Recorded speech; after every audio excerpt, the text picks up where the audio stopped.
Hello and welcome to the Business of Business. I'm Perrin Beatty, President and CEO of the Canadian Chamber of Commerce, and throughout the pandemic, I'll be having a series of conversations with government officials, with business leaders, and with other experts on the impact of COVID-19 and how we're responding to it. My guest today is Margaret Stuart, who's the Country Manager for Salesforce Canada. Now, Margaret is responsible for leading the growth strategy and business operations to deliver customer success and digital transformations. She believes that business is truly a platform for change. She has an impressive biography with more than 20 years of experience in sales, go-to-market, and product management with technology companies, including BlackBerry, Longview Solutions, and Siemens Healthcare. Now, Margaret's truly a global citizen, having lived in 4 countries and holding 3 passports. Born in Ireland, she immigrated to Canada 20 years ago from the US. She's passionate about mentoring young professionals and new Canadians. Margaret's a board member at Elevate and has a BA in computer science from Trinity College in Dublin. She's also a graduate of the Judy Product, which is a Rotman School Leadership Forum. Margaret, welcome to the Business of Business. We're delighted to have you with us. Thank you, Perrin. So great to be here. Well, let's start with Salesforce itself. Many Canadians don't know the company, and yet it's a growing presence in Canada's business community. Can you give us an overview of the company and of their presence in Canada? Sure. No, delighted to. I mean, Salesforce brings companies and their customers together. So we're a digital platform. And as the world needs an increasing amount of personalization in order to bring service and support to your customers, we're the digital platform that delivers that. So in the world of collaboration and personalization, we deliver a customer 360, a digital 360 that brings businesses and customers together. Something that during the pandemic has become even more important for businesses. Oh, absolutely. It's become an imperative for business. I mean, we've seen that this whole disruption, Perrin, has been such a catalyst for change. And a lot of that change has been digital change that's been needed. And Margaret, you've put a particular priority on small business. Earlier this year, we in the Canadian Chamber of Commerce partnered with Salesforce to provide small Canadian businesses from coast to coast with $10,000 grants to help with their recovery efforts. And through the generosity of Salesforce, we were able to help 62 small Canadian businesses build their resilience so they could get back to business. I want to start off by talking a little bit about this and why it came to be such a priority for Salesforce here in Canada and why you've put such a priority on small business. Small businesses really are the heart of so many communities in Canada. And we've been just so impressed with the resilience of small businesses that have been hit really, really hard with this whole disruption from COVID-19. And so as all the small businesses, many of whom had to close or pivot or reinvent themselves, Salesforce, we didn't want to have them do that themselves and do it on their own. And so that was the impetus to us launching the Small Business Grant. So through partnership with the Chamber of Commerce, we were able to give 62 companies $10,000 each so that they could pivot. So whatever they needed to do in order to reopen safely and to get back to business, they could use those funds to do that. And Perrin, as you know, it was amazingly popular. We had over 1,200 businesses apply for the grants. It was staggering. And then 62 wonderful recipients that are showing continued resilience in reopening safely and getting back to business. It was, Margaret, as we were going through all of those applications that came in, it was both deeply saddening because you saw the impact of the pandemic on so many small businesses across the country, but also inspirational. It was stunning to me to see, first of all, the creativity of so many of these businesses in terms of how they were responding to something they simply couldn't have been prepared for in advance. And the degree of dedication there was both to their employees and to their customers to continue to serve them and to provide jobs for their employees through all of this. It was truly inspirational. It really was. I mean, when we look at, one of my favorite examples is AGS Rehab in Mississauga, Ontario. 20-year-old business doing well, going across Ontario, and they were doing assessments, medical assessments for injured workers. Pandemic hit, and they had to totally pivot. And they had to then go to pivotal digital assessments, and they were able to do that. And now you see the resilience and the innovation, and they'll comment that we help them advance their business by 5 years, because now most of their assessments are happening virtually, and they're doing very, very well. So phenomenal resilience and phenomenal innovation. Let's talk for a little bit about small and medium-sized businesses in Canada. If you look at the makeup of the Canadian economy, some 98% of Canada's businesses are SMEs. And it's an incredibly diverse group. It ranges from micro businesses to companies with 500 employees, all sectors, every region of the country, but the most entrepreneurial segment of the economy and the most Canadian segment as well. Tell me about your experience with small business in Canada. How does, from the perspective of Salesforce, which does business around the world, how does the Canadian small business community, how is it different from small businesses in other countries, or how is it the same? Do you find the same challenges everywhere, or do you find a uniqueness to Canada's community? The common thread we see, Perrin, across all small businesses is one, the resilience that they've shown. And they're also kind of the beacon as to what's happening in the community. So as you've said yourself, it's, this recovery will be business-led, and it'll be business-led by what's happening on Main Street. So we first saw the lights go out on Main Street, and when we see the open again signs happen on Main Street, we know the recovery is beginning. And we're seeing that across Canada, and we're seeing huge resilience and huge innovation. And it's primarily around digital and going digital as part of this recovery. I mean, I'm working with 100-year-old small businesses in Canada that are taking this opportunity to go digital and to create new connections with their customers so that they're ready for the future, regardless of what happens. And it's that resilience and that innovation that the disruption has actually fostered is what we're seeing across the country. Can you give us an example of some of the areas in which small businesses have shown this sort of innovation and in which digitization will help to make them more resilient and successful? Here's what they're doing, Perry. All small businesses are moving to a place where they can deliver service from anywhere. So they've got a digital connection to their customer. They have a full view of their customer, regardless of where they're connecting with them.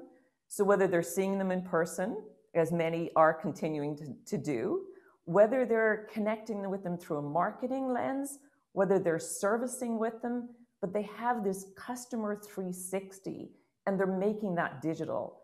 And they're also equipping their employees so that through tools such as the Salesforce Digital 360, people can connect from anywhere and they can make it happen on any kind of device. And that's the change that we're seeing honestly, across businesses of any size. And that's a lot of the change that's being accelerated through the pandemic. I mean, we've seen 10 years of digital acceleration in about 8 weeks. Fascinating. One of the critiques that there were of small businesses in the past in Canada has been that they've been slow relative to their competitors in other countries to computerize and to take advantage of the web and to go online and to be digital. And yet what you're saying is that as a result of the pandemic, we've seen this digital transformation taking place at a pace that none of us could have anticipated. Oh, we are. We absolutely are. And we're seeing it across all sectors. I mean, if you think of it, when I think about Women's College Hospital, their ability to be agile has just been phenomenal as part of the pandemic. So, teaching hospital affiliated with the University of Toronto, when COVID hit, they thought first about safety and health of Canadians. And in 4 days, they were able to move to a place where folks were scheduling online, they were doing assessments online, and they were also doing registrations and admissions to the hospital from their home so that when they showed up at the hospital, they didn't have to stand in line. So that ability to be agile and to quickly pivot has really been something that we've seen a huge amount across all sectors. And that is something as well, certainly, that we've noted with small business, that they have an agility that larger institutions often don't have, that they are able to reinvent themselves more rapidly. And of course, the people who create small businesses are by their very nature entrepreneurial. They're people who are dreamers, who are betting everything to be able to make the business succeed. And as a consequence, then it makes them more supple and more responsive as conditions change. Yes, no, we have seen so much of that happening across the country, Perrin. So it's been really wonderful to be in the middle of that and to make it happen really, really fast. So it's been phenomenal. And what you were saying earlier too tends to pick up on a theme that I've heard from discussions with CEOs across the country, and that is that what COVID has done is to accelerate trends that were already underway previously, but particularly digitalization. And what businesses have said to me is there's no going back. The real question is, how do we take the progress that we've made during the pandemic? How do we build on it and leverage it to greater advantage in the future? And that exactly, we're seeing exactly the same. And retail is a phenomenal example of that. I mean, every quarter, Salesforce does a shopping index. And we do it globally across about 1 billion shoppers. And they're shoppers across small companies, large companies, shopping in every possible place. And so we've seen a 111% increase in online sales. But the really interesting thing we've also seen is that retailers, regardless of size, if they've also gone digital in offering customers the ability to buy online but pick up in store, those that have done that digital offering saw a 157% increase in sales versus the 54% that did not make that little tweak. So it doesn't matter your size anymore. Digital allows you that flexibility and that innovation to really meet customers where they are. Because, Perrin, what we've also seen is customers now have the ability to buy anywhere from anyone whenever they want. And you've got to respond to that and meet customers exactly where they are. If going beyond digitization, as we come back out of this, eventually we will. None of us knows when it's going to be exactly, but we're going to emerge from the tunnel at some point. One of the things that's clear is that resilience, innovation, and creativity are going to continue to be absolutely critical for small businesses in particular, but for all businesses.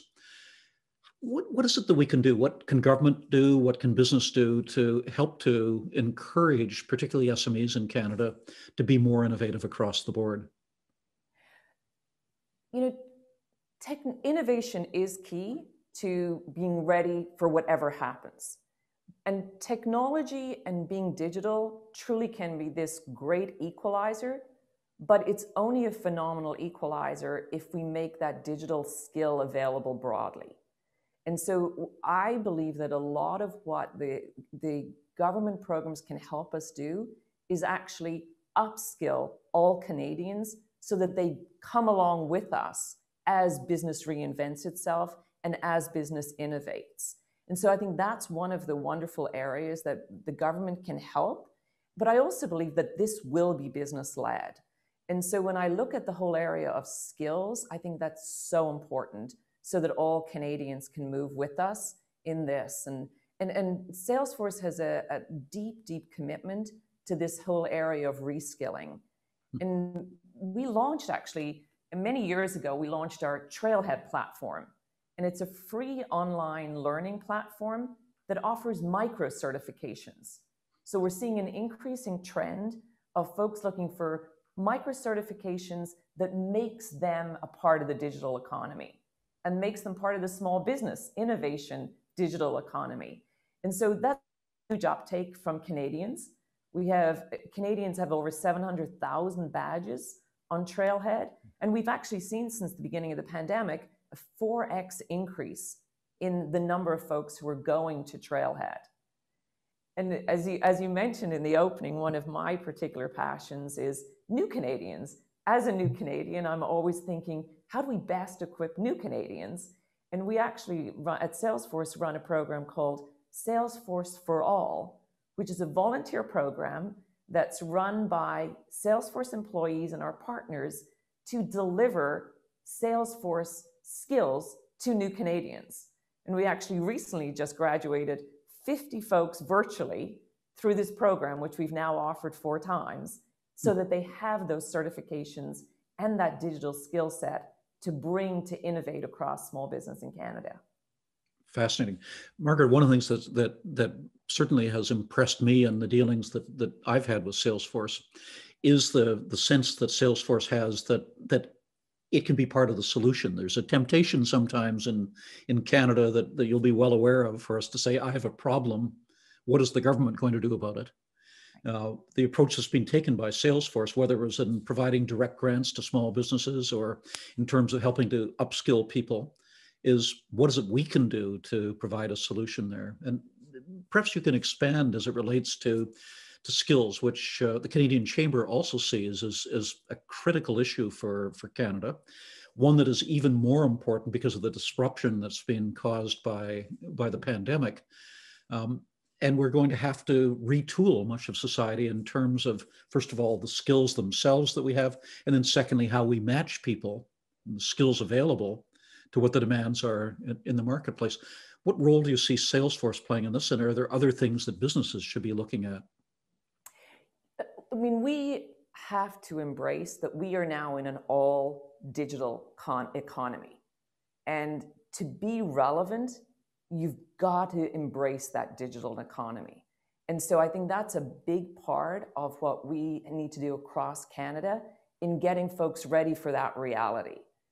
We recently ran a study with IDC Canada that said that by 2022, there's going to be a Salesforce economy that has 28,000 jobs available.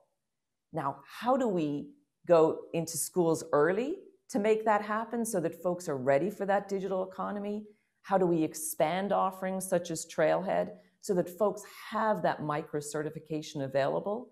And since the onset, we've always had a 1-1-1 model at Salesforce, where we believe in giving back, and it's been at the heart of the company since its inception 21 years ago. So we donate 1% of our software to not-for-profits. We give back 1% of our time in volunteer hours across the country as well. So it's a very, very much ingrained in what we do, and a key part of that is upskilling for the digital economy. And that is really a critical part of future-proofing our workforce for today's digital economy. What is so clear is the world so many of us knew, where you went through school, you had an educational process, you graduated, and then you use those skills for the rest of your life. That world is gone. And we have to see education and training as something that is a lifelong pursuit for us. And if a business is going to be successful, that means as well that it has to look at its most important resource, which is its own workforce, and how they can ensure that it's resilient, that it is up to date, and that it has the tools that it needs to do the job. No, it's so true. And as we've seen this huge pivot to work from home, I think some combination of work from home and work from the office, for those that are in a position to be able to do it, is here to stay. So having the digital wherewithal and the digital skill set and the digital way of delivering service to your customers is so important. And then giving all Canadians the ability to play in that economy is a huge, important part of that we need to deliver across Canada. And I would argue that it even goes beyond the opportunity. I think the first inclination that we have when we see how well working remotely is working today is that it's very good news that it allows somebody living anywhere in Canada to apply for a job in downtown Toronto without having to move there and to go into an office tower. And we can reimagine organizations are going to function. But there's an even greater imperative than that. It suddenly means that somebody in Sydney, Australia, or in Tel Aviv, Israel, is able to apply for the same job, which means then that how we train Canadians and how we prepare them for this global marketplace, and one that is so dynamic and fast changing, has to change as well. And that we have to ensure we're much more adaptive, and that Canadians are prepared to compete in a marketplace which is infinitely more competitive than it used to be. Oh, it absolutely is. And it's how do you stay relevant as a person, and how do you stay relevant as a business? And so when I look at, a great iconic Canadian name, Roots, I mean, they've had done some really, really interesting things during this whole time in staying relevant, and in also meeting their customers exactly where they are. So Roots has done everything from launch chatbots as part of the online experience so that they can quickly get answers to shoppers. And then they've also introduced digital advisors online. So you can have that shopping experience with your hand being held virtually, as it were, as you shop online. So that constant reinvention, that constant innovation, and that constant digital skill set is absolutely imperative in this all digital world. Fascinating. A couple of other questions I want to just touch on in the short time that remains for us. One of them is the question of how we lay the groundwork for Canada's recovery. One of the things that's been striking through the pandemic is the collaboration between business and government, between the federal government and the provinces, and even across partisan lines in Canada, where there's a sense that we're all on Team Canada. Looking at the recovery, how do you envisage the private and public sectors working together to continue these recovery efforts? What can we do together? I believe that the collaboration will continue and actually intensify. I also believe that the recovery will be business-led. We've seen huge resilience across the business community, and we've also seen huge innovation across the business community. And we've also seen a huge embracing of that business community, and listening more than ever I've seen from the provincial and the federal governments as to what's needed.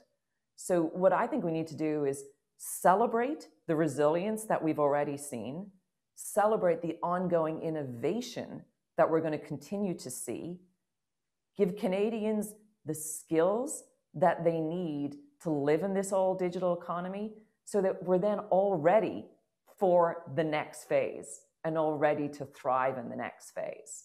But I'm very optimistic, Perrin, as to what happens next and how ready we all are to embrace the future. Which then brings me to the final question, and that is, as we tape this, we're at a period where things are looking a bit bleak, where we're seeing new record figures every day about the spread of the disease in Canada, and talk about how we shut the economy back down again and limit the ability of Canadians to go on with their ordinary lives. So there's a good deal of gloom at this point as people are looking at the short term. As you look at the future, we all recognize that it may be rough in the short term, but we'll get through that. Looking down the road, 5 to 10 years, are you basically an optimist? What do you see as the future for Canada's businesses? And how can business preserve a sense of optimism as we move forward with a reality that's very uncertain today? I am optimistic. I mean, this is all of our first pandemic, and so we're learning as we go. But we've seen phenomenal resilience, and we've seen phenomenal innovation, and we all absolutely need to continue to listen and do what our public health agencies ask of us, so that we make it through this first pandemic.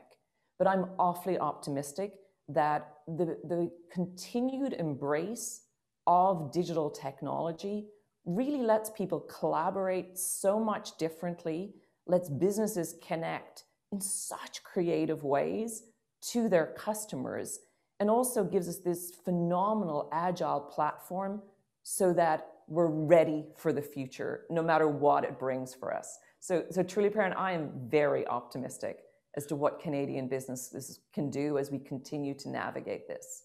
Margaret, that's a great message to leave it on. Thank you for your optimism, your commitment to Canadian business, the leadership that you've provided and that Salesforce has provided in supporting Canadian businesses directly. It's been a pleasure to have a chance to have this conversation with you. Thank you very much, Perrin. My pleasure.